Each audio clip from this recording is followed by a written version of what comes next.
¿Qué tal? Muy buenas noches, bienvenidos a Cita Con. Es un placer estar como siempre todos los martes en esta Cita Con, que como lo decimos siempre corresponde a la Fundación Forjando Futuros. Y la Fundación Forjando Futuros se dedica a acompañar a las víctimas del conflicto armado en los procesos de reparación, restitución de tierras. De eso hemos hablado también en otras oportunidades. Y en esta etapa del programa, pues Forjando Futuros y el programa Citacon ha invitado a candidatos a la alcaldía de Medellín para preguntarles sobre dos temas específicos, tema de seguridad y también tema de líderes sociales. Ya hemos tenido otros candidatos y hoy tenemos uno más. Pero antes, saludar a Gerardo Vega, director de la Fundación Forjando Futuros, a quien agradecemos por acompañarnos esta noche. Gracias, hermana, a los televidentes, al doctor Juan Carlos Vélez, candidato a la alcaldía de Medellín. Sí, efectivamente, este es un programa que se dedica a la defensa de la vida de los líderes sociales y en favor de las víctimas, que se trabaja con recursos de cooperación internacional y por eso queremos preguntar a los candidatos a la alcaldía de Medellín cuál sería su política para la defensa de los líderes en el tema de derechos humanos y en el tema de la reparación a las víctimas. Es un punto que todo el país hoy, doctor Juan Carlos, hoy 8 años de la ley de víctimas y restitución de tierras se cumplen. Yo creo que sería importante empezar haciendo un balance. Pero yo quiero saludar al candidato, por supuesto, doctor Juan Carlos Vélez. Bienvenido al programa, gracias por acompañarnos. Hermano, un saludo muy cordial para usted, para Gerardo, para toda la audiencia y muchas gracias por invitarme a su programa. Antes de entrar en materia con el candidato, recordar los nombres de algunos líderes asesinados. Mire, me encuentro aquí desde el 2011 un nombre que me trae recuerdos tristes. Ana Fabricia Córdoba. En esa época teníamos un programa aquí en el canal Cosmovisión que se llamaba En Caliente, dirigido por mí y presentado también. La tuvimos a ella en el programa. Ella denunció, hizo unas denuncias muy fuertes, inclusive dijo que temía que la fueran a asesinar. Pues esto ocurrió después. Fue asesinada dentro de un bus aquí en Medellín y había sido víctima de innumerables desplazamientos tanto en el Urabá, donde ella venía, y aquí en la ciudad de Medellín. Y también tenemos a David de Jesús Gómez, Carlos Andrés Valencia, Alejandro Serna, Omar Arley Rodríguez, Juan Miguel Otálvaro. La lista es muy larga. Los más recientes, Fabián Alberto Álvarez, 2017, Luis Fernando Gil Luján, también en el 17, Liliana Patricia Castaño Montoya, Kevin Julián León y Edwin Albeiro Salazar Cañas en el 2018. Siguen asesinando a los líderes y queremos precisamente hablar con el candidato a la alcaldía de Medellín sobre este tema. Comenzamos hablando, decía usted, Gerardo, sobre un punto en particular, por favor. Sí, la opinión del doctor, del candidato sobre qué ha pasado en estos 8 años con la ley de víctimas y restitución de tierras. ¿Cuál es su balance? Bueno, lo primero que quiero contarles, de pronto si no lo sabían, yo fui el único senador antioqueño que hizo parte de la Comisión Primera del Senado cuando se debatió y se aprobó la ley de víctimas. Y quiero contarles que yo voté afirmativamente la ley de víctimas y participé intensamente en el debate de la ley de víctimas. Porque tenía mucha oposición. Sí, pero se hizo un trabajo muy interesante, porque esa oposición sirvió para sacar una muy buena ley. De lo que entró a lo que salió, yo pienso que se logró sacar algo muy interesante. Y hubo unas discusiones que generaron mucho debate. Les quiero contar una anécdota, doctor Gerardo, que de pronto usted no la sabía. ¿Por qué se estableció la fecha de 1985? Como la fecha, después de esa fecha, era cuando se hace el reconocimiento a las víctimas. Y yo peleé mucho porque no estuve de acuerdo con esa fecha. Yo pensaba que el conflicto había empezado mucho tiempo atrás y fue un capricho. Fue un capricho, simplemente ahí se dijo, pongamos 1985 porque ese fue el año del holocausto del Palacio de Justicia. Eso se lo cuento porque yo estuve en esa discusión. No hubo un criterio, digamos, definido para establecer esa fecha. Pero entramos también a discutir qué hacer con la plata de la indemnización.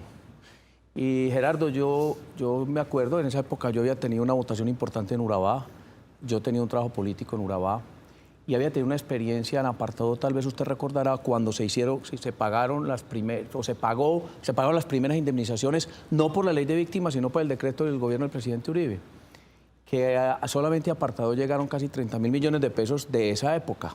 Y eso se fue en motos, en parrandas, en ropa. Y entonces ahí fue cuando nosotros propusimos una propuesta mía para que la indemnización de la ley de víctimas tuviera una destinación específica, para proyectos productivos, para educación, para vivienda. Lamentablemente la Corte lo tumbó.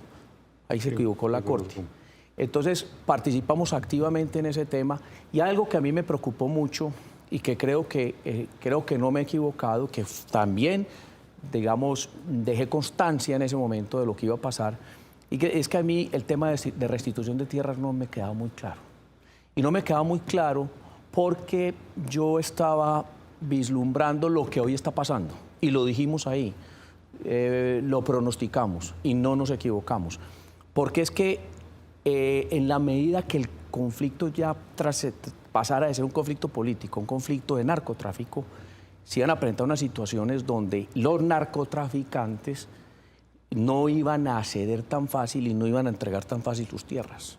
Tierras que habían sido, digamos, expropiadas a campesinos, como ocurría en Urabá, en Córdoba y en otras partes. Despojadas por la fuerza. Despojadas, exactamente. Y estamos viendo que el Estado no tuvo la capacidad, digamos, coercitiva para enfrentar esa situación. Entonces, creo que le faltó un poquito de dientes a la ley de víctimas y restitución de tierras para poder el Estado enfrentar esos fenómenos de una manera más directa y más clara. Pero les quiero decir que yo voté positivamente esa ley y fui el único senador de este departamento que hice parte de la Comisión Primera del Senado en aquella época. Vamos a dar dos cifras para...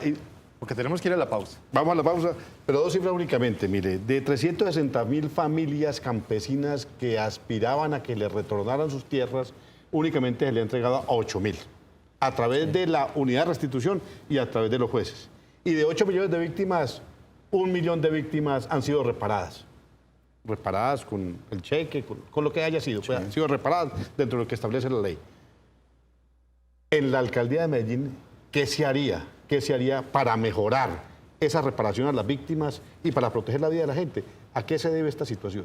¿Qué se haría? Esa respuesta, por favor, Gerardo, después de la pausa, para que él vaya pensando en la respuesta. Ya volvemos enseguida para seguir hablando con el candidato a la alcaldía de Medellín, Juan Carlos Vélez, sobre el tema de las víctimas, líderes sociales y también de seguridad, porque de eso hablaremos un poco más adelante. Ya volvemos.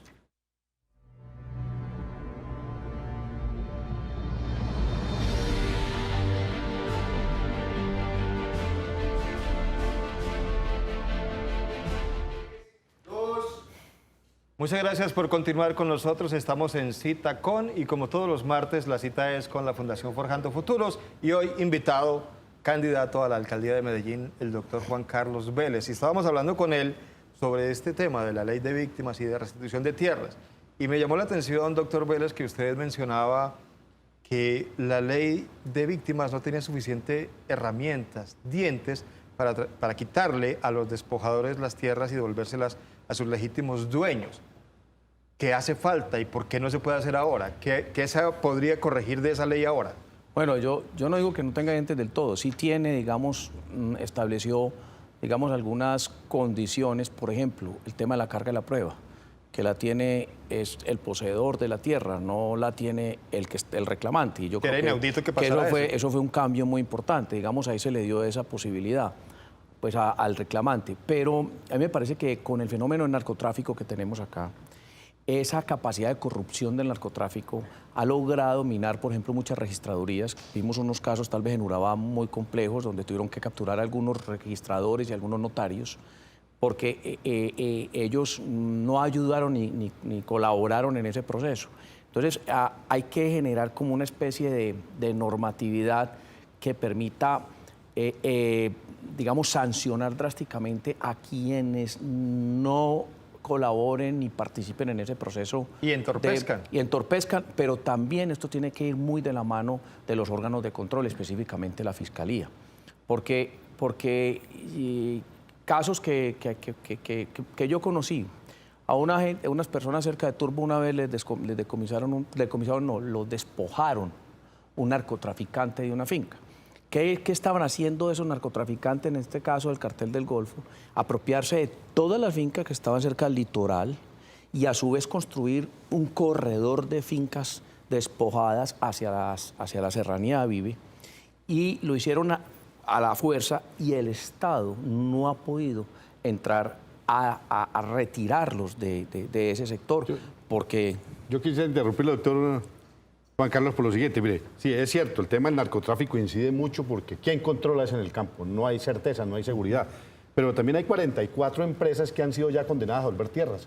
Argos tiene 12 sentencias en contra, 12 sentencias. Es la empresa que más sentencias tiene en contra. La Anglo Gol Ashanti, la Continental Gold. Esas empresas les dijeron, señores, tienen que suspender los títulos mineros de exploración y explotación hasta tanto no hagan la consulta previa. Y 44 empresas más. Yo creo que hay de todo, ¿cierto? Ahí hay empresarios, no solo empresarios, realmente son gente que posa de empresario para cometer delito, porque en últimas cometieron delito.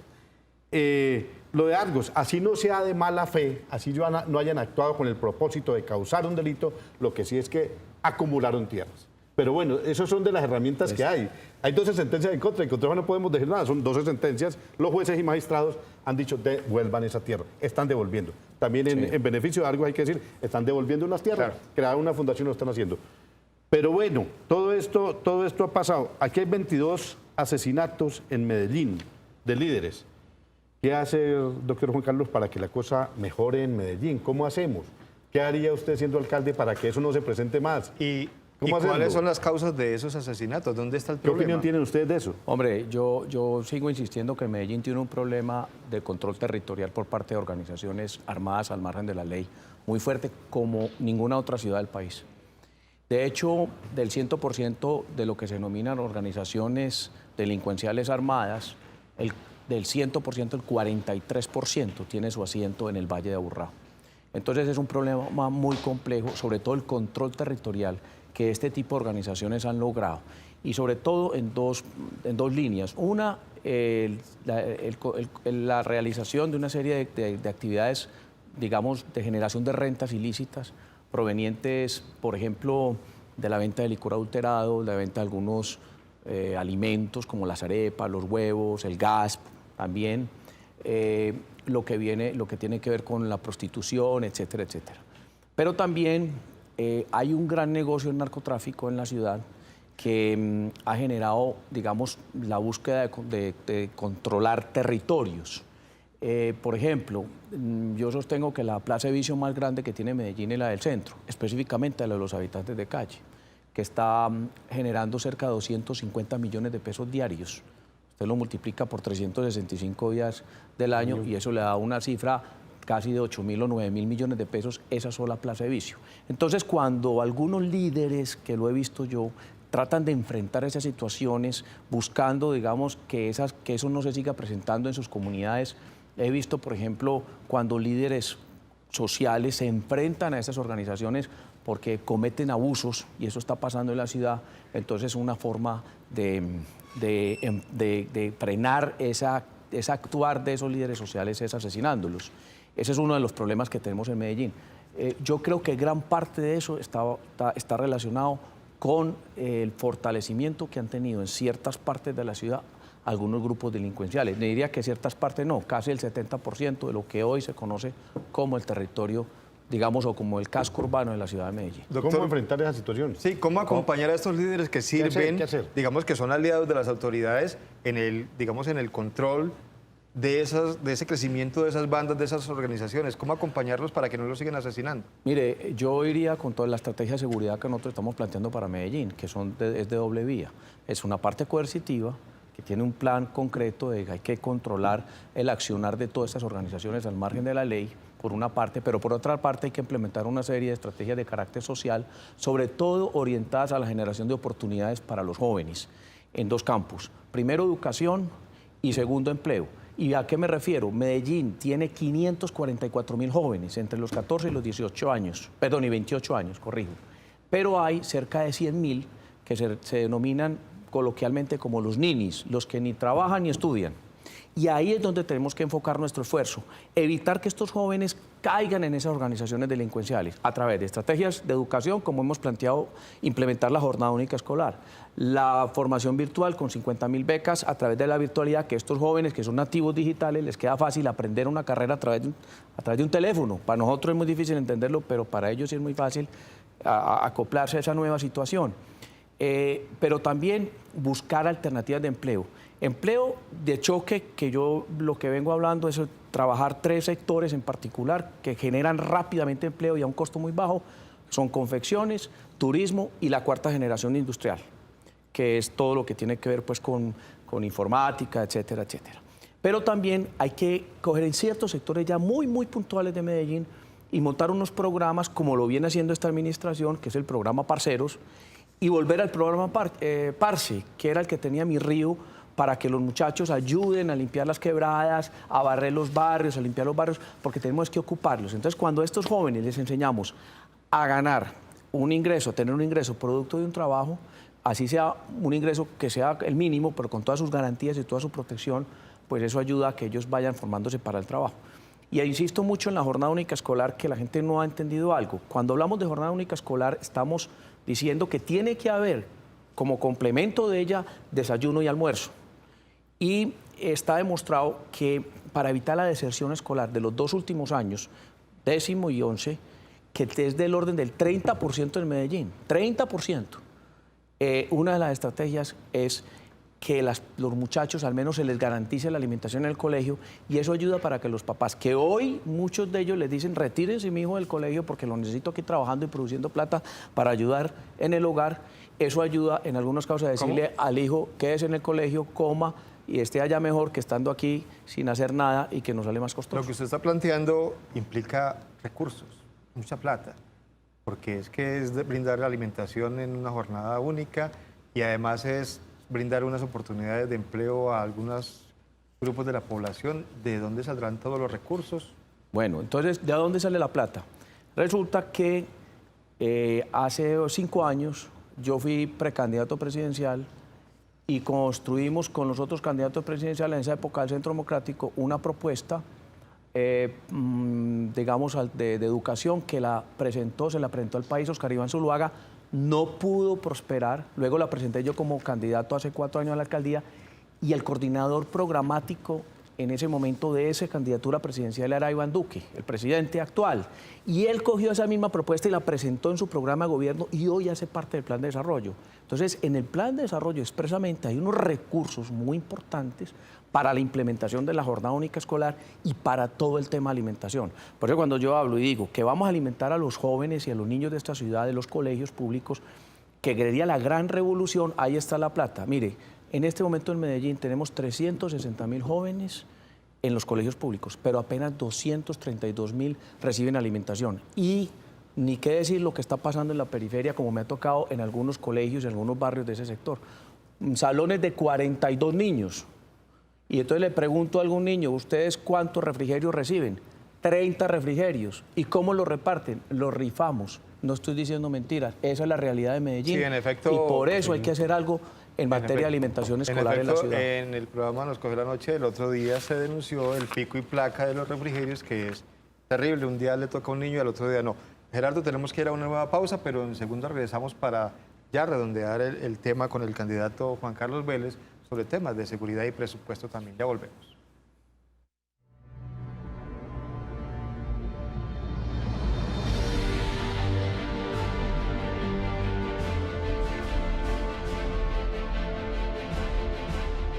Estamos de regreso, muchas gracias por continuar con nosotros. Ya para finalizar, más preguntas para nuestro invitado de esta noche, el doctor Juan Carlos Vélez, candidato a la alcaldía de Medellín. Gerardo, ¿usted tiene otras inquietudes para el candidato? Unos datos simplemente. 544 homicidios en el 2016, 582 en el 17, 632 en el 18, e íbamos en mayo en 302 homicidios en Medellín, ¿cierto? Y una sensación de inseguridad del 57%. Bueno, ¿qué hacer con estos temas? Usted ha hablado de 2 cosas. Política de seguridad dura, ¿cierto? Policía, la capacidad coercitiva que tiene el Estado legítima. Y en segundo lugar, educación. ¿Por qué no nos habla de la primera? Política de seguridad. Bueno, ¿qué hacer con la policía? Aquí van 318 homicidios. Sí. Estamos creciendo casi en un 20%. Sí. Y si nosotros miramos los homicidios que se cometieron en el año 2015 a hoy, hemos crecido casi en un 30-32% el número de homicidios. Entonces sí hay un problema, están matando a la gente. Entonces uno de los problemas que hemos detectado es que no hay una claridad frente a quién es la autoridad en la ciudad. Yo soy amigo y siempre he creído que lo que tiene que hacer el Estado es impulsar la autoridad legítima. Es decir, nosotros tenemos que buscar que sea el Estado el que se encargue de ser la autoridad. Cuando usted dice Por eso- autoridad es que en el barrio la gente reconoce a otra autoridad que es la ilegal. Por eso, entonces, así, por eso la primera propuesta es redefinir el rol de la autoridad. ¿Quién es la autoridad en la ciudad? Porque es que cuando el policía no va y atiende una situación y la gente del barrio tiene que llamar a los muchachos a que la atiendan, entonces hay una confusión de quién es la autoridad.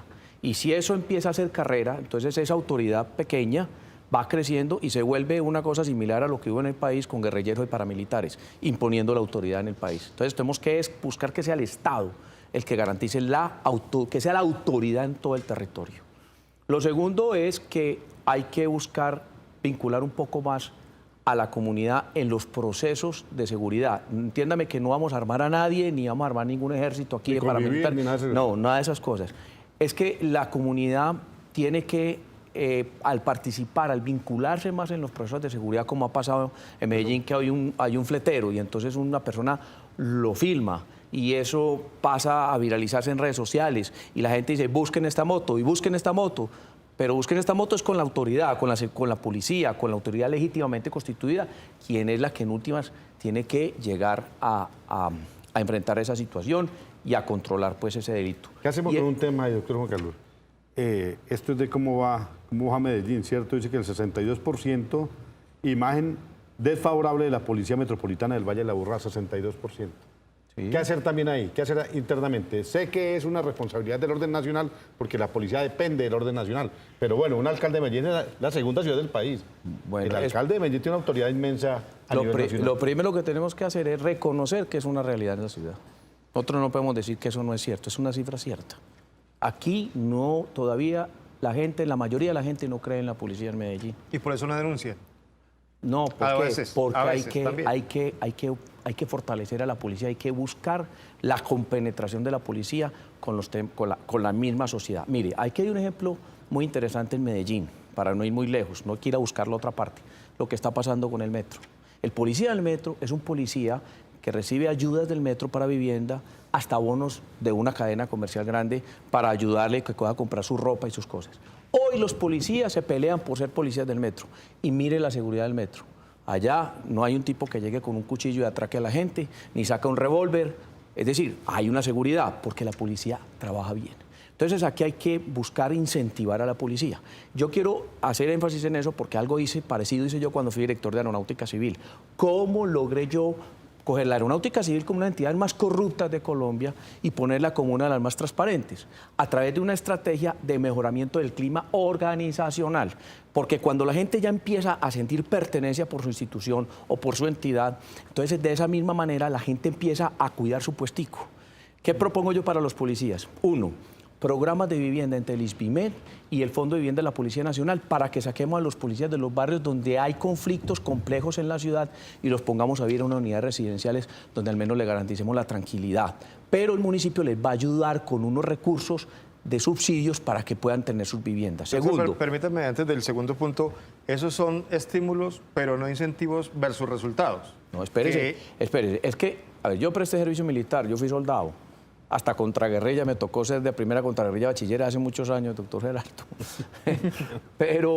pero yo aprendí una cosa, que es que al militar hay que darle las dos cosas. Hay que apretarlo, pero también darle. Si usted le aprieta mucho, no le trabaja. Y si también le da mucho, tampoco le trabaja. Hay que buscar un justo medio. Entonces, hay que darles vivienda. Hablamos de becas de empresas públicas para los hijos de los policías, del programa nuestro de becas para la educación virtual, todos los policías pueden tener acceso a eso, y también unos incentivos a través del sector privado para viajes y cosas así. Pero eso nos va a ayudar, si mirar a lo que hizo el metro, a lograr que al policía le podamos exigir y le podamos pedir resultados. Y yo estoy seguro que a través de esa estrategia, mejorando el clima organizacional, el sentido de pertenencia y el que ser policía en Medellín sea un privilegio, podemos lograr unos mejores resultados operacionales por parte de la policía. ¿Cuántas firmas le falta para presentar la candidatura? Ya tengo muchas firmas, pero estamos Más de las necesarias. Más de las necesarias, pero ahí vamos. Hey. Muy bien, se nos acaba el tiempo, pero seguramente lo volveremos a invitar ya más adelante, cuando ya esté en firme la campaña y se conozcan los candidatos que van a quedar. Muchísimas gracias, doctor Juan Carlos. A ustedes muchas gracias por invitarme al programa y un saludo a la audiencia. Gerardo, muchas gracias. A ustedes, muchas gracias. Y a todos ustedes muchas gracias por acompañarnos como siempre aquí en Cita Con. Recuerden que la cita es el próximo martes a las 7 en punto por el canal Cosmovisión. Que tengan una feliz noche.